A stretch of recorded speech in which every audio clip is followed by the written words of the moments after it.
About a year ago, the bank adopted a gender action plan.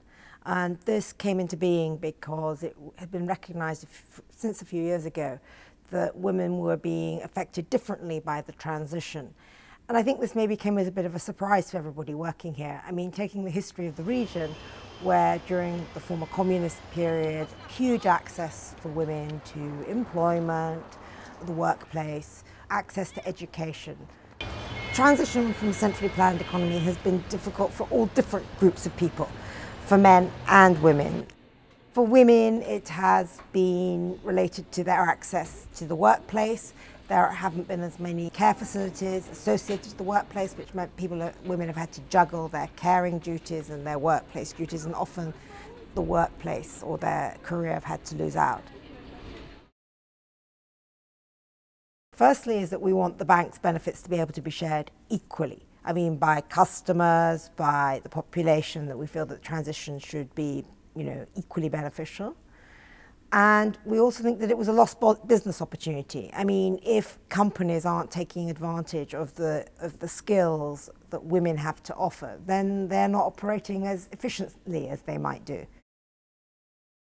One is in our municipal and environmental infrastructure projects, where our aim is to try and ensure that women can equally benefit from the improvements that we make into water services, solid waste management and transport.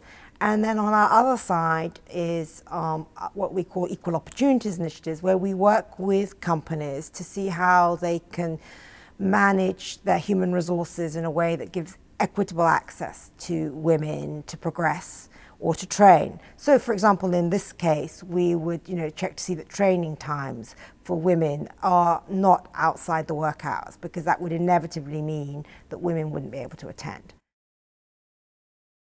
We've got a very nice small project, urban rehabilitation in Romania, in Sfântu Georgiu, where, not costing more to the client, we were able, through doing proper surveys, to find out what women thought were important and what men thought were important for the rehabilitation of the town. It was quite interesting. The women wanted, of course, better pavements so they walked more, they could wheel their prams, and men wanted roads so they could drive their cars faster. I think there are challenges because, just like in the West, people don't acknowledge that there are differences, and they're quite happy with the status quo. Men are quite happy with the status quo. And so that's always going to be a challenge.